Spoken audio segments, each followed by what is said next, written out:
নমস্কার। গল্পসঙ্গীর গল্পের আসরে আপনাদের স্বাগত জানাই। আজ আপনারা শুনবেন সাহিত্যিক নারায়ণচন্দ্র ভট্টাচার্যের লেখা গল্প জেল ফেরত।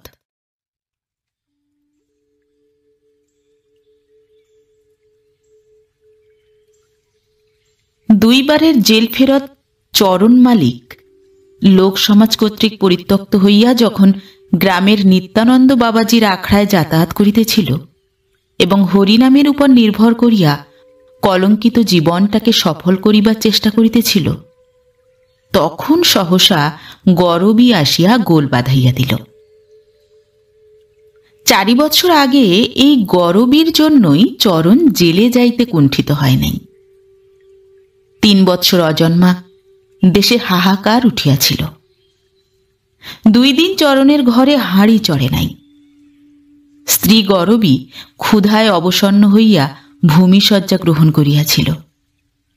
1 বৎসরের ছেলে সোনা 1 ফোঁটা ফ্যানের জন্য কাঁদিয়া লুটোপুটি খাইতেছিল।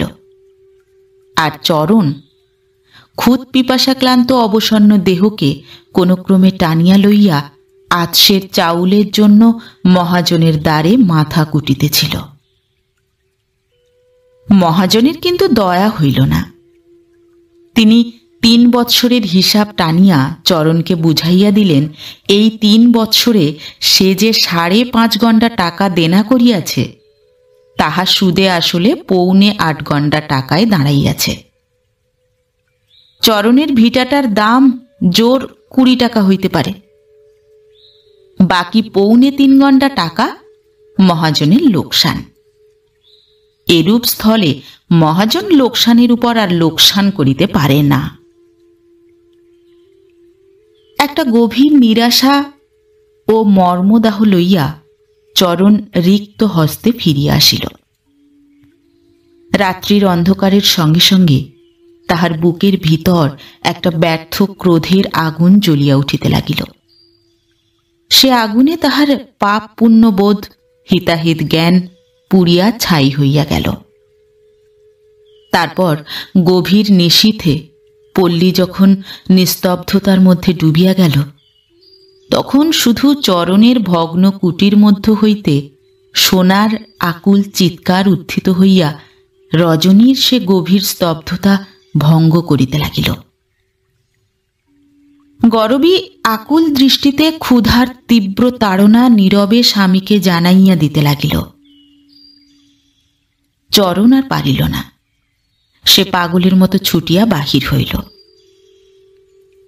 তারপর চরণ কিরূপে যে প্রাচীর উল্লঙ্ঘন করিয়া নকুর দত্তের বাড়িতে ঢুকিয়া কি উপায়ে ভাড়ার ঘরের চাবি ভাঙিয়া চাউলের হাঁড়ি খুঁজিয়া বাহির করিল এবং 1 হাঁড়ি চাউল ও কয়েকটা ঘটি বাটি লইয়া প্রত্যাবৃত হইল, তাহা সে নিজেই বুঝিতে পারিল না। যেন কোথা হইতে একটা অজ্ঞাত শক্তি আসিয়া তাহার ইন্দ্রিয় সমূহকে মোহাচ্ছন্ন করিয়া এই নিতান্ত অনভ্যস্ত কার্যটা খুব সহজভাবেই সম্পন্ন করাইয়া দিল। কিন্তু যেমন নিঃশব্দে গিয়াছিল তেমন নিঃশব্দে প্রত্যাবৃত্ত হইতে পারিল না।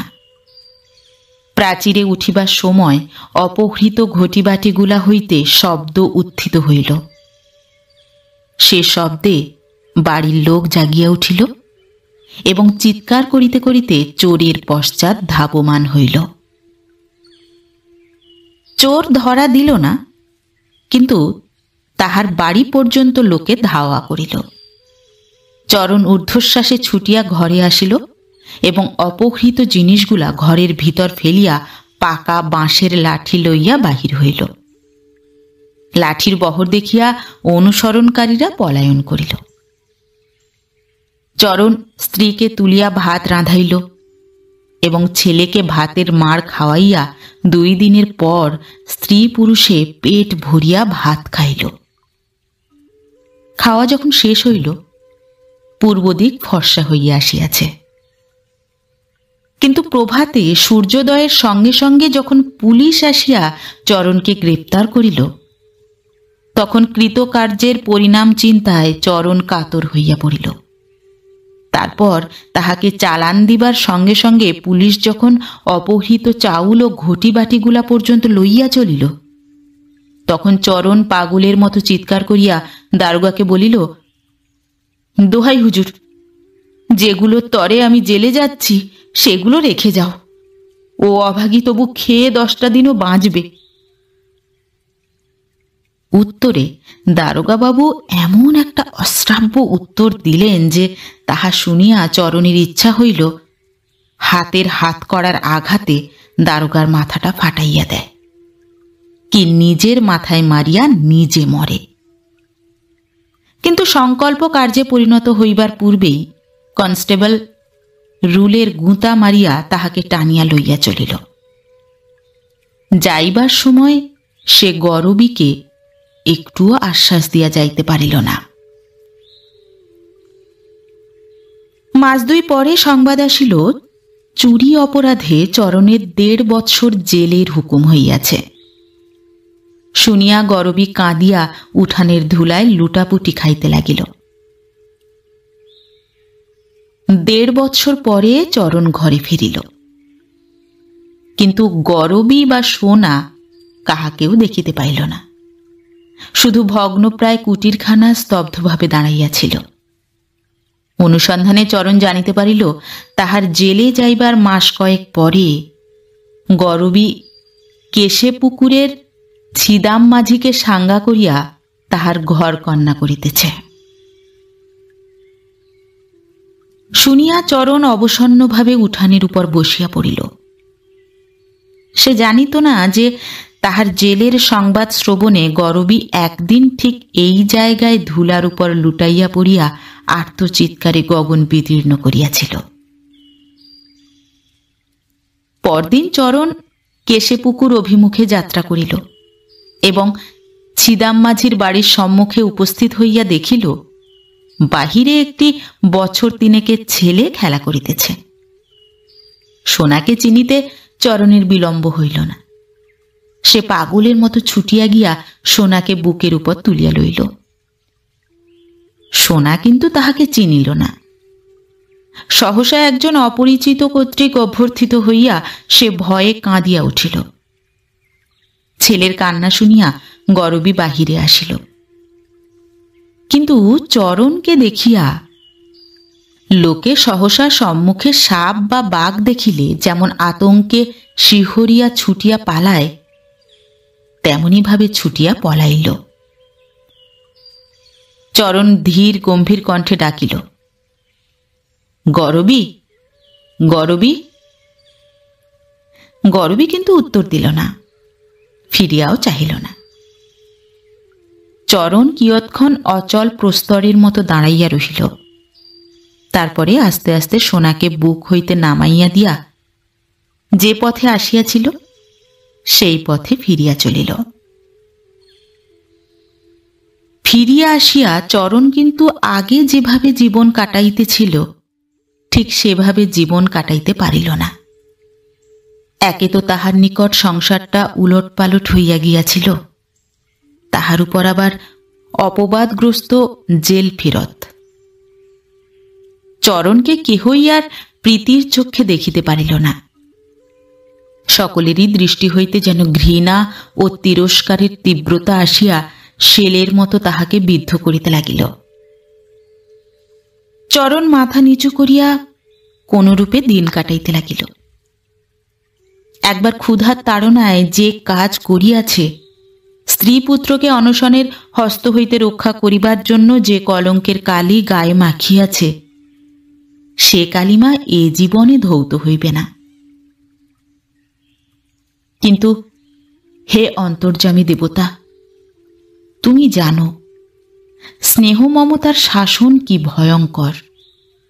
যাহাদের জন্য জীবন দিতে পারা যায়, তাহাদের জন্য কলঙ্কের ভার মাথায় লওয়া সে কত সহজ। কিন্তু 1.5 বৎসরের কঠোর প্রায়শ্চিত্তেও কি সে পাপের প্রায়শ্চিত্ত হইল না? জীবনে একটা ভুল করিলেই যে সমগ্র জীবনটা ব্যর্থ হইয়া যাইবে এমন কোনো কথা নাই। চরণ অতীত জীবন বিস্তৃত হইয়া নূতন জীবন গঠনে প্রবৃত্ত হইল, কিন্তু সমাজ তাহা হইতে দিল না। প্রতি পদে খোঁচা দিয়া তাহার বর্তমানটাকে অতীতের ভিতর ঠেলিয়া দিতে লাগিল। চৌকিদার আসিয়া রাত্রিতে জাগাইত, থানার এলাকার মধ্যে চুরি হইলেই পুলিশ আসিয়া চরণের ভাঙা কুঁড়ের ভিতর চোরাই মালের সন্ধান করিত। এমনই সন্ধান করিতে করিতে পুলিশ আবার একদিন তাহাকে টানিয়া লইয়া গেল। হরিশচকের বলাই নন্দীর বাড়িতে চুরির অপরাধে ম্যাজিস্ট্রেট তাহাকে 1 বৎসরের জন্য জেলে পাঠাইয়া দিলেন। এবার জেল হইতে ফিরিয়া চরণ আর গ্রামের ভিতর বাস করিতে পারিল না। গ্রাম প্রান্তে মাঠের ধারে, যেখানে বিস্তৃত প্রান্তরটা আপনার বিশাল শূন্যতা লইয়া গ্রামখানাকে জড়াইয়া ধরিবার চেষ্টা করিতেছিল, সেইখানে ক্ষুদ্র কুটির বাঁধিয়া বাস করিতে লাগিল। কিন্তু মানুষ সমাজের বাহিরে একা থাকিতে পারে না। লোক সমাজ কর্তৃক পরিত্যক্ত হইয়া চরণ বন্ধনবিহীন বৈষ্ণব সমাজের দ্বারস্থ হইল এবং নিত্যানন্দ বাবাজির আখড়ায় যাতায়াত করিয়া বাবাজির নিকট কাঁদা কাটা করিতে লাগিল। তাহার অভিপ্রায় শুনিয়া বাবাজি রাগিয়া বলিলেন, মর বেটা, একে জাতে চাঁড়াল, তার উপর জেল ফেরতা। আমি তোকে মন্ত্র দেব? চরণ কাঁদিয়া বলিল, মন্তর না দাও, আমার উদ্ধারের উপায় বলে দাও বাবাজি। বাবাজি বলিলেন, উপায় আর কি? নিরুপায়ের উপায় হরি, হরিকে ডাক। বাবাজির উপদেশ শিরোধার্য করিয়া চরণ হরিনাম জপে প্রবৃত্ত হইল এবং আপনার হৃদয়ের সকল জ্বালা যন্ত্রণা হরির চরণে অর্পণ করিয়া মনটাকে স্থির করিবার চেষ্টা করিতে লাগিল। কিন্তু তাহার পূর্বেই গরবী একদিন ছেলের হাত ধরিয়া তাহার কুটির দ্বারে আসিয়া আশ্রয় ভিক্ষা করিল। আমার কি হবে সোনার বাপ? চরণ অধমুখে নিরুত্তর। গরবী পুনরায় জিজ্ঞাসা করিল, আমার যে আর দাঁড়াবার ঠাঁই নাই। মুখ তুলিয়া চরণ বলিল, আমার ঘরে থাকবি? গরবী বলিল, যদি তুমি রাখো। চরণ বসিয়া ভাবিতে লাগিল। তাহার মুখের উপর সকাতর দৃষ্টি নিক্ষেপ করিয়া গরবী বলিল, মনে করো তোমার ছেলেও তো আছে, আমাকে যদি নেহাত। বাধা দিয়া চরণ বলিল, তুই আর ছেলে আলাদা কি গরবী? মুখ নিচু করিয়া গরবী বলিল, তা হলেও দোষঘাট যা কিছু আমিই করেছি, ছেলেটার কোনো দোষ নাই। বিষাদ গম্ভীর স্বরে চরণ বলিল, দোষ তোরও কিছু নাই গরবী। দোষ যদি কিছু থাকে সে আমার কপালের। গরবী নীরবে বসিয়া মাটিতে আঙুল ঘষিতে লাগিল। চরণ বলিল, তোর কিন্তু ছিদামের ঘর ছেড়ে আসা ঠিক হয়নি। মুখ তুলিয়া ঈষৎ রুক্ষ কণ্ঠে গরবী বলিল, পড়ে পড়ে তার মার খাবো? ঘর করতে গেলে অমন হয়ে থাকে, কিন্তু সেখানে আমার কিসের ঘর? তবে গিয়েছিলি কেন? পেটের জ্বালায়। পেটের জ্বালা কি এত বড়? যার জ্বালায় চুরি পর্যন্ত করা যায় সেটা খুব ছোট কি? এই কঠোর সত্য উত্তর শুনিয়া চরণ ভ্রুকুটি করিল। ঈষৎ রাগত ভাবে গরবী বলিল, তা আমি যা করেছি করেছি, কিন্তু ছেলে তো তোমার। মৃদু হাসিয়া চরণ বলিল, সংসারে কে কার গরবী, একমাত্র হরিনামই সার। পরিহাসের স্বরে গরবী বলিল, জেলে গেলে দেখছি মানুষ বৈরাগী হয়। চরণ একটা দীর্ঘ নিঃশ্বাস ত্যাগ করিল। গরবী ছেলের হাত ধরিয়া উঠিয়া দাঁড়াইল। চরণ জিজ্ঞাসা করিল, কোথায় যাস? অভিমান ক্ষুব্ধ কণ্ঠে গরবী বলিল, চুলোয়। গরবী চলিল। চরণ ডাকিল, ফিরে আয় গরবী। গরবী ফিরিয়া দাঁড়াইল এবং চরণের মুখের উপর তীব্র কটাক্ষ নিক্ষেপ করিয়া বলিল, কেন? চরণ বলিল, এইখানেই থাক। তীব্র স্বরে গরবী বলিল, তাতে যদি তোর জপ তপের ব্যাঘাত হয়? চরণ চুপ করিয়া রহিল। গরবী ফিরিয়া চলিল। যখন সে কুটিরের সীমানা ছাড়াইয়া মাঠে নামিবার উপক্রম করিতেছে, তখন সহসা চরণ ছুটিয়া আসিয়া তাহার সম্মুখে দাঁড়াইল এবং উৎসুক কণ্ঠে বলিল, যা হয় হবে গরবী, তুই ফিরে আয়। গরবী কিন্তু ফিরিয়া চাহিল না। সে চরণের মুখের উপর ক্রুদ্ধ কটাক্ষ নিক্ষেপ করিয়া পাশ কাটাইয়া চলিয়া গেল। চরণ হতবুদ্ধির ন্যায় তাহার দিকে চাহিয়া দাঁড়াইয়া রহিল। অদূরে খেতে কাজ করিতে করিতে জনৈক কৃষক গাহিতেছিল, মন তোমারে বারে বারে কত বুঝাবো, বুঝেও তো বুঝো না তুমি, এ কি অসম্ভব। চরণ একটা দীর্ঘ নিঃশ্বাস ত্যাগ করিয়া কুটিরে ফিরিয়া আসিল বটে, কিন্তু চরণ সেদিন কিছুতেই মন দিতে পারিল না। নাম গান করিতে গেল, কিন্তু মুখ দিয়া নাম বাহির হইল না। সন্ধ্যা হইল, কুটিরে আলো জ্বলিল না। অন্ধকার কুটির দ্বারে চুপ করিয়া বসিয়া রহিল। ক্রমে গ্রাম প্রান্তর সব স্তব্ধ হইয়া আসিল। অন্ধকার মাঠের উপর দিয়া নৈশ বায়ু সনসন শব্দে বহিয়া যাইতে লাগিল। চরণ বসিয়া বসিয়া শুধু শুনিতে লাগিল, যেন প্রান্তরের অপর পার হইতে গরবী আকুল কণ্ঠে চিৎকার করিয়া বলিতেছে, আমার যে আর দাঁড়াবার ঠাঁই নাই। খানিক পরে চরণ কুটিরে ঢুকিয়া শুইয়া পড়িল। সেদিন আর তাহার খাওয়া হইল না। পরদিন সকালে উঠিয়াই চরণ কেশে পুকুরে উপস্থিত হইল, কিন্তু সেখানে গরবী নাই, সোনাও নাই। চরণ বিষণ্ণ চিত্তে ফিরিয়া আসিল। 3 দিন এ গ্রাম সে গ্রাম অনুসন্ধান করিয়া চরণ যখন গরবীর কোনো উদ্দেশ্য পাইল না, তখন সে প্রত্যাবৃত্ত হইয়া পুনরায় নিত্যানন্দ বাবাজির আখড়ায় যাতায়াত করিতে লাগিল। কালে সবই সহিয়া যায়, চরণেরও সহিয়া গেল। বছরখানেকের চেষ্টায় সে গরবীকে ভুলিল, সোনাকে ভুলিল, শুধু প্রাণের ভিতর হরিনামটি জাগাইয়া রাখিল। আর একটা কথা জাগিয়া রহিল, সেটা জেলের কথা।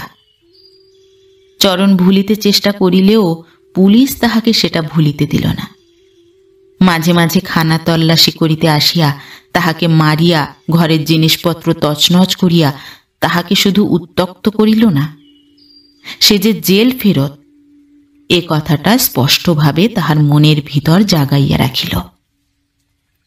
সে স্মৃতির দংশনে চরণ যখন আকুল হইয়া পড়িত, তখন সে নির্জন কুটির দ্বারে বসিয়া আপন মনে গাহিত, শ্রীকৃষ্ণ চৈতন্য প্রভু দয়া কর মোরে, তোমা বিনে কে দয়ালু জগৎ সংসারে, পতিত পাবন হেতু তব অবতার, মো সম পতিত প্রভু না পাইবে আর। হাহা প্রভু নিত্যানন্দ প্রেমানন্দ সুখী, কৃপাবলোকন করো, আমি বড় দুঃখী। আখড়ায় যাতায়াত করিয়া চরণ কতকগুলি পদ শিখিয়াছিল। মনটা নিতান্ত আকুল হইলে সেই পদ গাহিয়া অশান্ত চিত্তকে শান্ত করিত। লোকে তাহার সে প্রার্থনা শুনিয়া বক ধার্মিক বলিয়া উপহাস করিত এবং তাহার এই ভণ্ডামির অন্তরালে যে কতকগুলা দুষ্কর্মের তীব্র বাসনা লুক্কায়িত রহিয়াছে, আকারে ইঙ্গিতে এমন কথাও প্রকাশ করিতে ছাড়িত না। সে কথাগুলা বুকে শেলের মতো বিঁধিলেও চরণ ইহা হইতে অব্যাহতি লাভের কোনো উপায়ই দেখিতে পাইত না।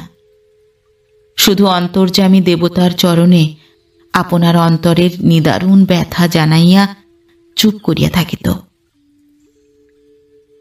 এইরূপে যখন কতক যন্ত্রণায় কতক শান্তিতে দিন কাটিতেছিল, তখন বাবাজি শিষ্যবর্গ সমভিব্যাহারে বৃন্দাবন যাত্রার সংকল্প করিলেন। শুনিয়া চরণও তাহার অনুগামী হইতে ইচ্ছুক হইল। বাবাজির ইহাতে আপত্তি ছিল না। গ্রামের অনেক লোকই যাইবে, তাহার সহিত চরণ গেলে ক্ষতি কি? চরণের আনন্দের সীমা নাই। সে ঔৎসুক্য সহকারে গাহিতে লাগিল, হরি হরি কবে হব বৃন্দাবনবাসী, নিরক্ষিব নয়নে যুগল রূপরাশি। লোকে শুনিয়া খুব একচোট হাসিয়া লইল। তারপর চরণকে দেখিলেই তাহারা জিজ্ঞাসা করিত, কি চরণ, এখানে আর সুবিধা হলো না নাকি? চরণ সবিনয়ে উত্তর করিত, মহা পাপী আমি, উদ্ধারের উপায় করা তো চাই। গোপাল চক্রবর্তীর বৈঠকখানায় কথাটা উঠিলে বুড়া চক্রবর্তী ঘাড় নাড়িয়া মন্তব্য প্রকাশ করিলেন, ওহে, আমরা বুড়ো হয়ে মরতে যাচ্ছি, আমাদের উদ্ধারের ভাবনা হলো না, আর যত ভাবনা হলো ওই জমের মতো পালোয়ান বেটা চাঁড়ালের। ওর উদ্দেশ্যটা কি জানো? বেটা কোথাও দাঁও মারবার চেষ্টায় আছে, আর সাধুর দলে ঢুকে গেলে পুলিশেরও সন্দেহ হবে না। থামো না, বেটার বৃন্দাবন যাওয়া বের করে দিচ্ছি। বাস্তবিক গ্রামে এত ব্রাহ্মণ কায়স্থ ভালো লোক থাকিতে জেল ফেরত চাঁড়াল বৃন্দাবনে যাইবে, ইহা অনেকেরই নিকট নিতান্ত বিষদৃশ্য বোধ হইয়াছিল। যাত্রার দিন যতই নিকটবর্তী হইতে লাগিল, চরণের ততই উৎসাহ বাড়িতে লাগিল। 1 বৎসরে খাইয়া পড়িয়া সে 22 টাকা সংগ্রহ করিয়াছিল। একদিন সে বসিয়া টাকাগুলি গুনিতেছিল, আর গরবীর কথা মনে করিয়া দীর্ঘ নিঃশ্বাস ত্যাগ করিতেছিল। এমন সময়ে গোপাল চক্রবর্তী আসিয়া ডাকিলেন, চরণ, ঘরে আছিস? চরণ তাড়াতাড়ি বাহিরে আসিয়া উত্তর দিল, বাবা ঠাকুর যে। চক্রবর্তী বলিলেন, আজ আমার মজুর দিতে পারবি? চরণ ঘাড় নাড়িয়া বলিল, আজ তো হবে না বাবা ঠাকুর, আজ রায়েদের ধান কাটতে যাচ্ছি। চক্রবর্তী ঈষৎ চিন্তিতভাবে বলিলেন, তাই তো। চরণ বলিল, কাল হলে চলবে না বাবা ঠাকুর? একটু ভাবিয়া চক্রবর্তী বলিলেন, কাজেই তুই আমার কাছে একটা মজুরের দাম পাবি। নোট ভাঙাতে পারি না, তোর টাকা আছে? দরজার সামনে ঘরের ভিতর টাকাগুলা তখনও চকচক করিতেছিল এবং চক্রবর্তীর তীক্ষ্ণ দৃষ্টিটা তাহার উপর নিপতিত হইয়াছিল। চরণের নগদ টাকা ছিল, বলিল, তা পারি বাবা ঠাকুর। তবে দে তো বাবা, বাঁচলাম, বাজারে ছুটতে হলো না। চক্রবর্তী ছোট হাত কাটা জামার বুকের পকেটের ভিতর হইতে একখানা 10 টাকার নোট বাহির করিয়া চরণের হাতে দিলেন এবং চরণ টাকা 10টি আনিয়া দিলে তাহা বাজাইয়া লইয়া পকেটে রাখিলেন। তারপর চরণের মুখের দিকে চাহিয়া বলিলেন, খুচরা তো নাই, তোর পাওনাটা। চরণ বলিল, তা দেবেন এখন। চক্রবর্তী প্রস্থানাদ্যত হইয়া সহসা ফিরিয়া জিজ্ঞাসা করিলেন, হ্যাঁ রে চরণ, তুই নাকি বৃন্দাবনে যাচ্ছিস? চরণ মৃদু হাসিয়া হাতে হাত ঘষিতে ঘষিতে উত্তর করিল, সে কথা পাপ মুখে কেমন করে বলতে পারি বাবা ঠাকুর। চক্রবর্তী গম্ভীরভাবে মস্তক সঞ্চালন করিয়া বলিলেন, তাহলে যাচ্ছিস? চরণ বলিল, তিনি যদি নিয়ে যান। চক্রবর্তী আর কিছু না বলিয়া প্রস্থান করিলেন। চরণ ঘরে ঢুকিয়া টাকা ও নোট ন্যাকড়ায় বাঁধিয়া চাউলের হাঁড়িতে রাখিল। ইহার পর 2 দিন পরে একদিন চক্রবর্তী পথে চরণকে দেখিয়া আক্ষেপ সহকারে বলিলেন, হ্যাঁ রে বাবা চরণ, সেদিন সন্ধ্যার পর কেশে পুকুর হতে ফিরিবার সময় তোর ঘরের সামনে বললেই হয় এক বেটা আমার 20 টাকা কেড়ে নিলে তোকে এত চেঁচিয়ে ডাকলাম, একটা সাড়াও দিলি না বাবা। বিস্ময়ের সহিত চরণ বলিল, কই বাবা ঠাকুর, আমি কিছু শুনতে পাইনি। অনুযোগের সুরে চক্রবর্তী বলিলেন, আর বাবা, কাজের সময় শুনতে পাবি কেন? হরি হে মধুসূদন, তোমারই ইচ্ছা। বলিয়া তিনি চরণের মুখের উপর কুটিল কটাক্ষ নিক্ষেপপূর্বক চলিয়া গেলেন। চরণ বিস্মিতভাবে ঘরে ফিরিল। পরদিন প্রভাতে পুলিশ আসিয়া যখন চরণকে রাহাজানির অপরাধে গ্রেপ্তার করিল, তখন চরণ তাহাতে একটুও বিস্মিত হইল না। কেননা ইহা তাহার নিত্য নৈমিত্তিক ব্যাপার হইয়া দাঁড়াইয়াছে। পুলিশের সহিত গ্রামের কয়েকজন প্রবীণ ভদ্রলোক ছিলেন, চক্রবর্তী তাহাদের অন্যতম। খানা তল্লাশির পূর্বে চক্রবর্তী দারোগাকে বলিলেন, দেখুন দারোগাবাবু, 10টি টাকা আর একখানি 10 টাকার নোট। নোটের পিঠে আমি নিজের হাতে শ্রী শ্রী দুর্গা লিখেছিলাম। সামান্য অনুসন্ধানেই চাউলের হাঁড়ির ভিতর হইতে শ্রী শ্রী দুর্গা স্বাক্ষরিত নোট এবং টাকা বাহির হইল, তবে 2টা টাকা বেশি মাত্র। দারোগা বলিলেন, এ আর কোনো চুরির বামাল নিশ্চয়। বামাল বাহির হইতে দেখিয়া চক্রবর্তী যেন অতিমাত্র বিস্মিত হইলেন। এমনই ভাব প্রকাশ করিয়া বলিলেন, হ্যাঁ, চরণের এই কাজ? হ্যাঁ রে বাবা চরণ, আমি বুড়ো মানুষ, আমি বুড়ো বামুন। চরণ উত্তরে চক্রবর্তীর মুখের উপর স্নিগ্ধ দৃষ্টি নিক্ষেপ করিয়া মৃদু হাস্য করিল মাত্র। দারোগা বামাল সহ আসামিকে চালান দিলেন। রাস্তা দিয়া যাইবার সময় গ্রামের লোকে কত টিটকারি দিতে লাগিল। গোবিন্দ মুখুজ্জে বলিলেন, কোথায় যাচ্ছিস চরণ? বৃন্দাবনে নাকি? চরণ হাত কড়ি শুদ্ধ হাত কপালে ছোঁয়াইয়া বলিল, পেন্নাম। তিনি যেখানে নিয়ে যাচ্ছেন সেইখানেই যাচ্ছি দা ঠাকুর। চক্রবর্তী বলিলেন, উফ, ব্যাটা কি বদমায়েশ, চোর ডাকাত, ব্যাটার ফাঁসি হওয়া উচিত। ব্যাটা আবার হরিনাম করে, চোরের আবার হরিনাম।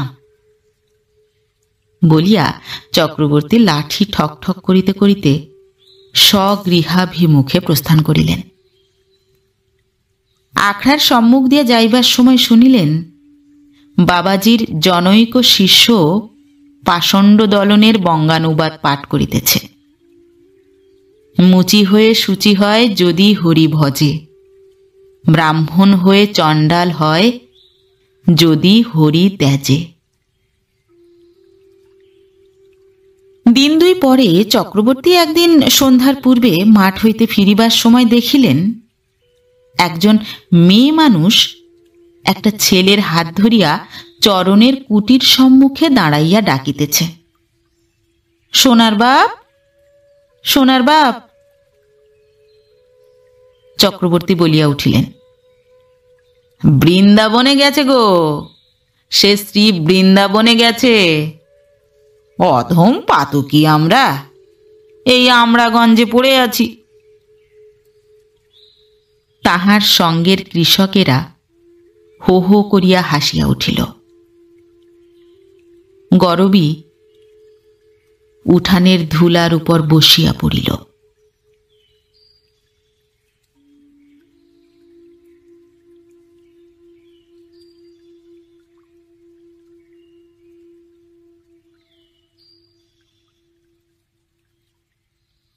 নমস্কার। নতুন একটি গল্প নিয়ে খুব শিগগির ফিরে আসছি। ততক্ষণ সবাই ভালো থাকবেন, সুস্থ থাকবেন।